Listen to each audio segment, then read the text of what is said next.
बिस्मिल्लाहिर्रहमानिर्रहीम। Programme anchors view में कहेंगे खुशामदीद। नाज़रीन, आज का प्रोग्राम हमारा आईटी से रिलेटेड है और उससे वाबस्ता जो दीगर चीज़ें हैं, फ्रीलांसिंग है और पेमेंट गेटवेज़ हैं। गुज़िश्ता रोज़ आपको बताते चलें कि हमारे जो आईटी के मिनिस्टर हैं उन्होंने एक प्रेस कॉन्फ्रेंस की थी और उसमें उन्होंने कुछ तफसीलात शेयर की थी। उन्होंने कहा था कि पाकिस्तान में चूँकि पेमेंट गेटवेज़ की कमी है और जो फ्रीलांसर्स पाकिस्तान के दुनिया भर में काम करते हैं उन्हें पेमेंट्स रिसीव करने में मुश्किलात का सामना करना पड़ता है। इसके साथ साथ उन्होंने आईटी सेक्टर से मुताल्लिक रिफॉर्म्स की भी बात की और इन रिफॉर्म्स में उन्होंने ख़ास तौर पर यह बात की कि जो आईटी ग्रेजुएट्स हैं उनका एक स्टैंडर्डाइज टेस्ट करने वो जा रहे हैं और उसके बाद ही जो आईटी प्रोफेशनल्स होंगे उन्हें फील्ड में उतरने की इजाज़त होगी। साथ साथ उन्होंने ई रोज़गार स्कीम के तहत 1 लाख रुपए फ़ी कस इमदाद देने का भी ऐलान किया और ये इमदाद लोन की सूरत में होगी जो कि फ्री ऑफ इंटरेस्ट होगी। इस पर बात करने के लिए हमारे साथ हमारे नुमाइंदे इस्लामाबाद से मौजूद हैं और इस वक्त हमारे साथ डॉक्टर मुख्तार भी मौजूद हैं जो कि चेयरमैन HEC हैं। सर, बहुत शुक्रिया। पहले आपसे मज़ीद बात करना चाहेंगे। गुज़िश्ता रोज़ आईटी मिनिस्टर साहब ने जो एक प्लान पेश किया सॉर्ट ऑफ, उसको किस तरह से आप देख रहे हैं और ये क्या पॉसिबल होगा कि पाकिस्तान भर के जो आईटी प्रोफेशनल्स हैं उनका स्टैंडर्डाइज टेस्ट लिया जाए? बिस्मिल्लाहिर्रहमानिर्रहीम। बहुत शुक्रिया जी। क्यों नहीं हो सकता? अगर हम इंटरनेशनल कैम्ब्रिज का एग्ज़ाम सारी दुनिया में साथ बैठ के दे सकते हैं तो पाकिस्तान में अपना जो इंडस्ट्री की बेहतरी के लिए और इस फील्ड की जो अपॉर्चुनिटी है उसको कैपिटलाइज करने के लिए अगर वो गवर्नमेंट एक फैसला करती है तो बिल्कुल हो सकता है और हमारी सारी यूनिवर्सिटियाँ और HEC उसमें पूरी सपोर्ट प्रोवाइड करेगी। अच्छा, इसको थोड़ा सा मैं क्लैरिफाई कर दूं। जो डिग्री प्रोग्राम उन्होंने कानून के तहत मुख्तलिफ यूनिवर्सिटी चार्टर यूनिवर्सिटियों से किए होंगे उसका कोई इम्पैक्ट नहीं होगा। लेकिन आपको पता है कि इस वक्त international market is looking a big number of those IT graduate जो उनके जो स्किल सेट जो वो मांग रहे हैं उसके मुताबिक हों तो वो उनको हाथों हाथ लेना चाहेंगे। तो उस हवाले से मिनिस्टर आईटी से हमारी मल्टीपल मीटिंग्स हुई हैं और मुख्तलिफ चीज़ों पर डिस्कशन के बाद कुछ चीज़ें एग्री हुई हैं, जिसमें एक ये भी होगा कि उनसे जो है जब आखिरी सेमेस्टर में होंगे उससे पहले उनसे वो एग्ज़ाम लिया जाएगा ताकि वो लोग जो रेडी होंगे तो एंटर इंडस्ट्री तो इंडस्ट्री की उसकी सेटिस्फेक्शन के लिए और इंडस्ट्री की कॉन्फिडेंस के लिए वो सर्टिफाइड जो लोग होंगे उनको पता होगा, इंडस्ट्री को भी, लोकल भी और बाहर वालों को, इन्होंने इनके पास ये स्किल सेट है तो इसलिए उनको वो हाथों हाथ भी लेंगे। और हमारी जो यानी सर आप ये कह रहे हैं कि अकेडेमिया और जो इंडस्ट्री है उसके बीच में जो एक स्किल सेट का गैप है, यानी जो आईटी प्रोफेशनल्स बाहर निकलते हैं उनकी स्किल और आईटी की जो इंडस्ट्री की नीड है उसमें एक फर्क है? नहीं, वो तो नेचुरली है। शुरू से हम कह रहे हैं कि जो स्किल सेट खाली आईटी फील्ड की बात नहीं करें, किसी की फील्ड भी करें वो जो इंडस्ट्री चाह रही होती है, क्योंकि जिस स्पीड से आजकल बिजनेस और स्पेशल टेक्नोलॉजी में चेंजेस आ रही हैं, शायद हमारा एकेडमिया उस स्पीड से उसको एडजस्ट नहीं करता। इसकी वजह से गैप्स जो है ना वो मसले होते हैं और बाहर भी इस वक्त जो हमारे लोग इंटरनेशनल लेवल पे हम लोगों के साथ कोऑर्डिनेट कर रहे हैं, उनकी डिमांड दे रहे हैं और उसके मुताबिक अपने ह्यूमन रिसोर्स को डेवलप करना चाहते हैं। तो वहाँ से भी ये ऑब्जर्वेशन जो कुछ पाकिस्तान से जो मुख्तलिफ फील्ड के लोग निकलते हैं उनके थोड़ा सा गैप्स हैं बेसिकली और उनको एक्स्ट्रा उस पर खर्चा करना पड़ता है। गवर्नमेंट ने डिसाइड किया स्पेशली आईटी फील्ड के अंदर कि वो बूट कैंप लगाएंगे, उनको लिए स्पेशल कोर्सेज। ठीक है डॉक्टर मुख्तार साहब, ये भी बताइएगा साथ साथ कि अगर आपने जिस गैप की बात की है ये गैप पाकिस्तान में है ही क्यों? क्योंकि अगर देखा जाए तो 75% आबादी हमारी नौजवानों की है, जिसमें दुनिया में जिसे कहा जाता है कि दूसरी बड़ी वर्कफोर्स भी पाकिस्तान में ही है। खाली पाकिस्तान में नहीं है, दुनिया के हर जगह ये गैप्स होते हैं। इसको एड्रेस करना जरूरी होता है। जो यूनिवर्सिटी लेवल पे तो हम डिग्री प्रोग्राम में कोशिश कर रहे हैं, लेकिन अभी जो इमर्जिंग टेक्नोलॉजी है उसमें डिग्री भी जरूरी समझी जा रही है, लेकिन उससे ज़्यादा वो स्किल सेट मांग रहे हैं इस वक्त और उसके मुताबिक हम अपनी यूथ को तैयार करेंगे कि जो हमारे ग्रेजुएट्स हैं वो उसमें अगर कोई गैप है भी तो उसमें गवर्नमेंट मुख्तलिफ ऑप्शन लेके आ रही है जिससे उनको फैसिलिटेट किया जाएगा कि वो उस लेवल पे आएंगे क्विकली वो एब्जॉर्ब हो सके और अपने कैरियर को शुरू कर सके इंटरनेशनल मार्केट में भी और डोमेस्टिक मार्केट। सर, आप ये भी कह रहे हैं कि पूरी दुनिया में ही ये गैप देखा जाता है और ये होता है, लेकिन हमारा पड़ोसी मुल्क है इंडिया, अगर देखा जाए तो सबसे ज़्यादा आईटी में काम वहाँ हो रहा है, तो हम अभी तक अपने पड़ोसी ममालिक से भी बहुत पीछे हैं। देखें, ये डिस्कशन तो बहुत लंबी है, कर लेंगे क्योंकि अगर हम सिर्फ argument for the sake of argument discussion करेंगे तो कहीं बात नहीं पहुंचेगी। अगर कोई अच्छा कदम गवर्नमेंट उठा रही है तो उसको अप्रिशिएट करना चाहिए और हम उनके साथ मिलकर इसको कैपिटलाइज करेंगे। सही। अच्छा डॉक्टर साहब, अब हमारे साथ ही मौजूद रही है, हमारे साथ आईटी के एक टीचर हैं, उनसे भी बात करते हैं। फातिमा शहजाद उनका नाम है। बहुत शुक्रिया फातिमा साहिबा आपके वक्त का। आप गवर्नमेंट के इस फैसले को किस तरह से देख रही हैं कि जो स्टैंडर्डाइज्ड टेस्ट की बात वो कर रहे हैं कि जो आईटी प्रोफेशनल्स पास आउट होकर निकलेंगे उनको एक स्टैंडर्डाइज्ड टेस्ट भी देना पड़ेगा। हमने इससे पहले देखा है कि इंजीनियरिंग की फील्ड हो, आर्किटेक्चर से रिलेटेड फील्ड हो या और साइंटिफिक रिसर्च से रिलेटेड फील्ड हो, तो एक पहले स्टैंडर्डाइज्ड टेस्ट किया जाता है और फिर ही उसके बाद उनको फील्ड में उतरने की इजाज़त होती है। अब अगर हुकूमत वक्त ये चाहती है कि जो आईटी एक्सपोर्ट्स बढ़ाने के लिए हमारे आईटी प्रोफेशनल्स को स्टैंडर्डाइज्ड टेस्ट देना होगा, तो इसको किस तरह से आप देख रही हैं? बहुत बहुत शुक्रिया फॉर योर इनविटेशन। मैं इसलिए भी इस तरह से देखती हूँ एज अ टीचर, जो मैं इस जो गवर्नर इनिशिएटिव प्रोग्राम हमारे गवर्नर सिंह ने स्टार्ट किया है, तो इसमें टीचर्स भी आएंगे, तो टीचर्स का भी इसमें बहुत बड़ा रोल है। तो इस कोर्स में पढ़ाने के लिए जो टीचर्स आएंगे बहुत क्वालिफाइड हैं, और इसी तरीके से उनका पढ़ाने का स्टाइल देखा गया, उनका एग्ज़ाम लिया गया जिसमें मैं भी थी, और ये 600 प्लस कैंडिडेट्स ने इसमें टेस्ट दिया था, जिसमें बहुत प्रोफेशनल्स थे, और उसमें सिर्फ टॉप 32 सेलेक्ट हुए थे, जिसमें मैं एक लड़की थी और बाकी बॉयज़ थे। तो इसी तरीके से अगर हम कहा जा रहा है कि इस कोर्स के बाद एक टेस्ट लिया जाएगा, तो वो आपकी स्किल्स को चेक करने के लिए कि आपने इस कोर्स के दौरान में कितना आपने सीखा और आप कितने कैपेबल हैं आगे कंपनीज में जो है आगे काम करने के लिए। अच्छा, गवर्नर सिंह के इनिशिएटिव के हवाले से आप बता रही हैं, हम एक थोड़ा ब्रॉडर पर्सपेक्टिव में बात कर रहे हैं, क्योंकि गुज़श्ता रोज़ आईटी के जो हमारे मिनिस्टर हैं उन्होंने जो बात की वो उसमें ज़ाहिर है बहुत सारी सब्सटेंस अलग चीज़ों की भी है। उन्होंने जैसे कहा कि हमारे जो आईटी प्रोफेशनल्स हैं वो ये समझते थे कि 75,000 से ज़्यादा जो आईटी प्रोफेशनल्स हैं वो हर साल पास आउट हो रहे हैं, लेकिन अनफॉर्चुनेटली और ही वॉज शॉक्ड के तकरीबन 25,000 से 20,000 ऐसे प्रोफेशनल्स हैं जो यूनिवर्सिटी से पास आउट हो रहे हैं, और उसमें से सिर्फ 2 से 2,500 ऐसे लोग हैं जो एक्चुअली मार्केट में जॉब्स लेने में कामयाब हो जाते हैं। तो इसकी क्या वजह समझती हैं आप? इसकी सबसे बड़ी वजह है कि जो हमारी यूनिवर्सिटीज़ में पढ़ाया जा रहा है उसमें जो 2000 पीपल जो जॉब के लिए क्वालिफाई हो रहे हैं, वो उनकी मेहनत और दूसरी उनकी आगे की स्किल्स लर्निंग है, क्योंकि जो स्किल्स हम एक अलग इंस्टीट्यूट से जाके सीख रहे हैं और वही यूनिवर्सिटी से सीख रहे हैं, तो उनका बहुत ज़्यादा डिफरेंस है। अभी जहाँ मैं पढ़ा रही हूँ वहाँ पे बहुत सारी यूनिवर्सिटीज़ की लड़के आते हैं, बट उनको कुछ नहीं आता, क्योंकि वहाँ पे वो सब चीज़ें पढ़ाई नहीं जा रही जो पढ़ानी चाहिए। फीसें बहुत ज़्यादा ली जा रही हैं। अगर यही सब चीज़ें जो है अगर यूनिवर्सिटीज़ में की जाएं, तो हमारे जो बाकी के जो कैंडिडेट्स हैं, ग्रेजुएट्स हैं, वो भी जॉब के लिए क्वालिफाई होंगे, और जो बाकी के 2000। फातिमा, आप नहीं समझती कि यूनिवर्सिटी से एक पास आउट होने वाला ग्रेजुएट जो 4 या 5 साल लगा रहा है और एक इंस्टीट्यूट से क्रैश कोर्स करके आने वाला बंदा, उसकी जाहिर है थ्योरेटिकली और जो कॉन्सेप्ट्स हैं उनकी क्लियरेंस में तो बहुत ज़मीन आसमान का फ़र्क होगा। क्रैश कोर्स ठीक है, शॉर्ट टर्म के लिए तो सस्टेन कर सकता है, लेकिन जाहिर है आपको इवेंचुअली फील्ड में अगर जाना है तो आपका बैकग्राउंड होना बहुत ज़रूरी है। बिल्कुल। मैं इंटरमीडिएट की स्टूडेंट हूँ। जब मैंने यहाँ पे स्टार्ट किया था तब मेरी फील्ड मेडिकल की थी।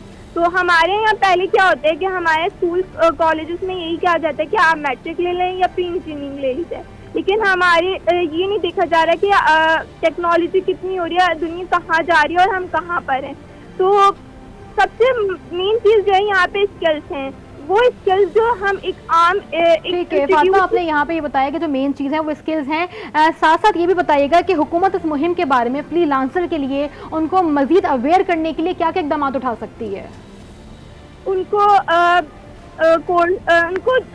सबसे पहले हमारे पास अवेयरनेस। ठीक है फातिमा, आप हमारे साथ ही मौजूद रहिए, चूँकि चेयरमैन HEC भी हमारे साथ मौजूद हैं, डॉक्टर मुख्तार साहब।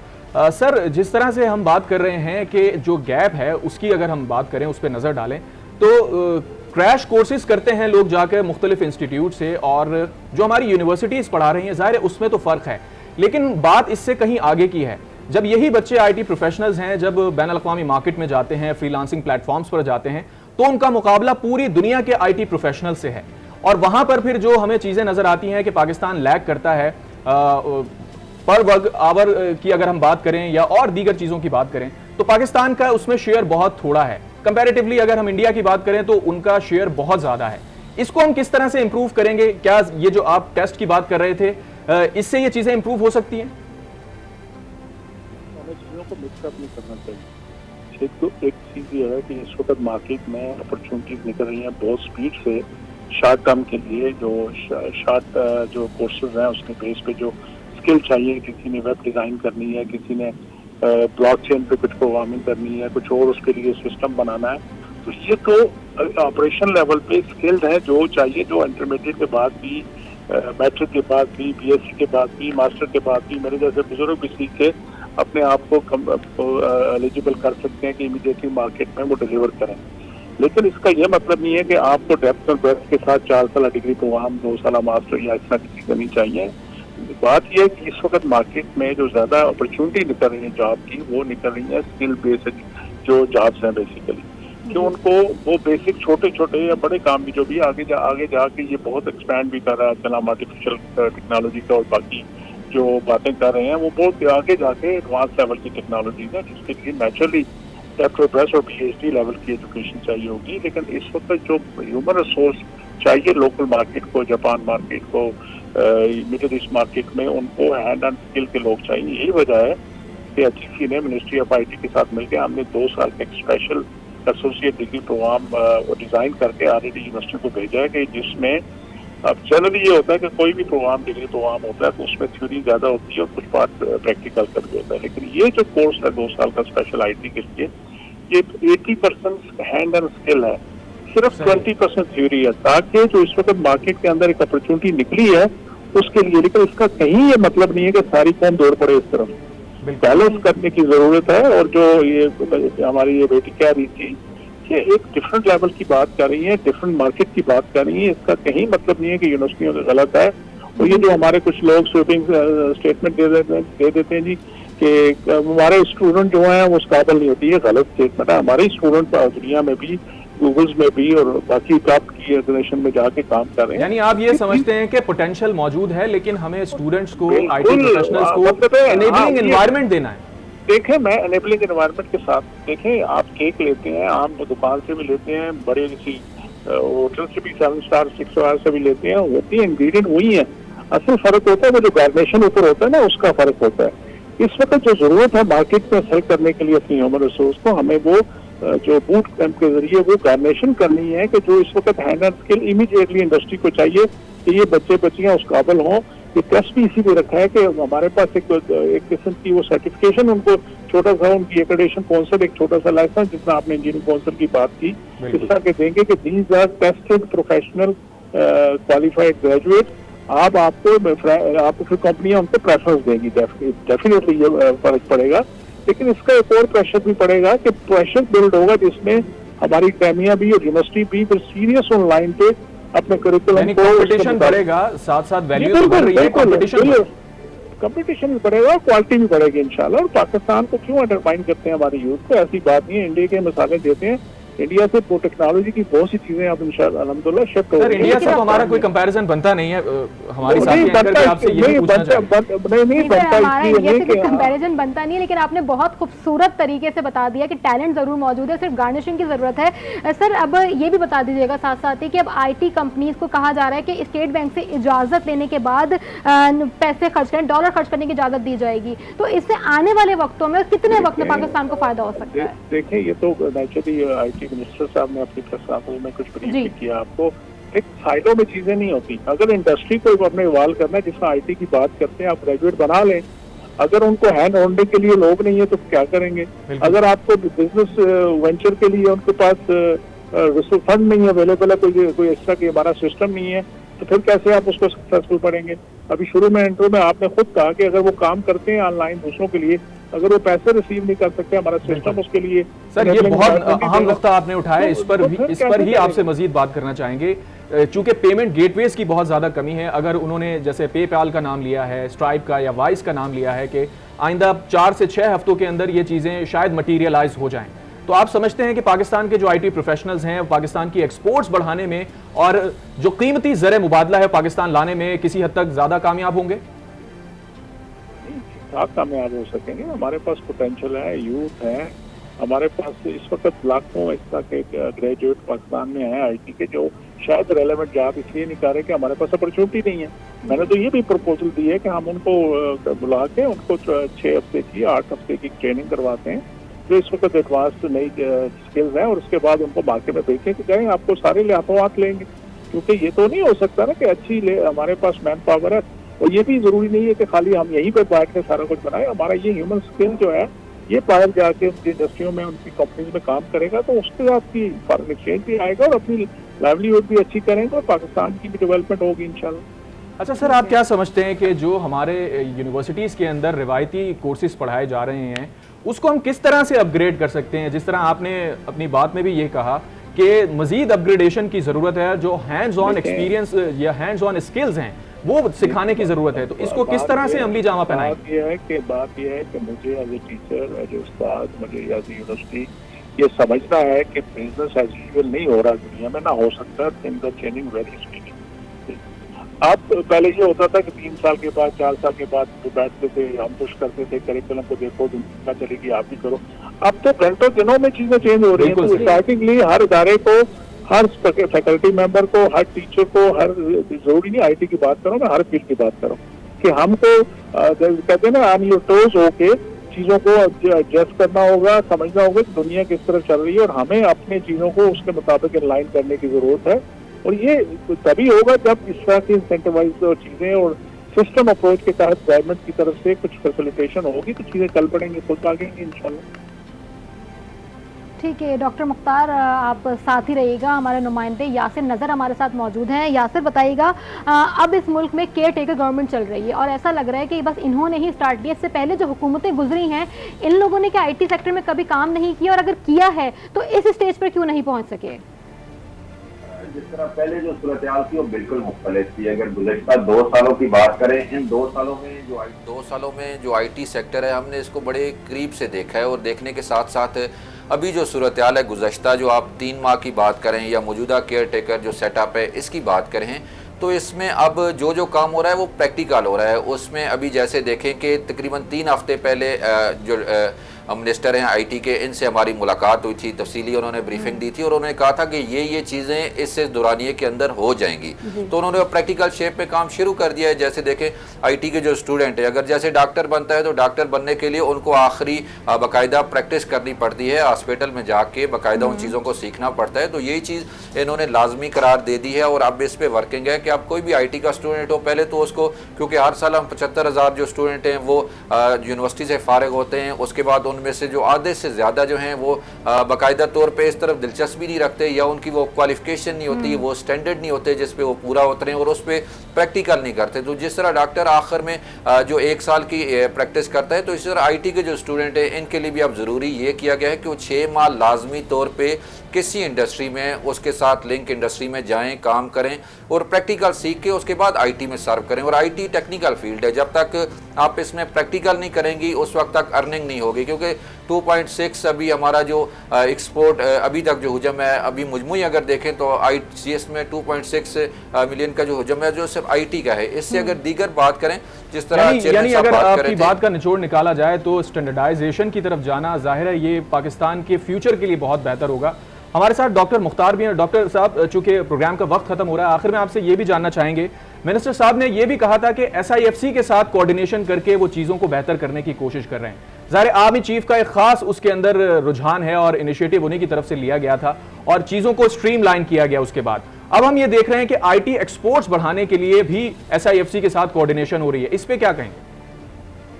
ठीक है जी, सिस्टम अप्रोच के तहत जो भी गवर्नमेंट फैसला करे और उसको ओनरशिप के साथ लेके चलेगा तो डेफिनेटली कामयाबी होगी और विंडो अपॉर्चुनिटी निकलती हैं। आजकल आईटी का बोलबाला है, जिस तरफ कहते हैं दिल्ली बोलता है तो फिर ठीक है, उसके लिए हमारे पास रिसोर्सेज भी हैं, हमारे पास यूथ भी है, हमारे पास पोटेंशियल भी है, किसी चीज़ की कमी नहीं है।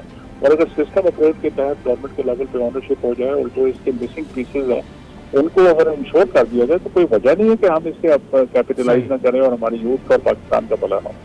Chairman higher education commission doctor Mukhtar, Yasir Nazar, Fatima Shahzad, हमारे तीनों मेहमानों का बहुत शुक्रिया। नाज़रीन, प्रोग्राम का हुआ है, अपना फीडबैक देना चाहें तो हमारे सोशल मीडिया हैंडल्स को आप विजिट कर सकते हैं। इजाज़त दीजिए, अल्लाह हाफ़िज़।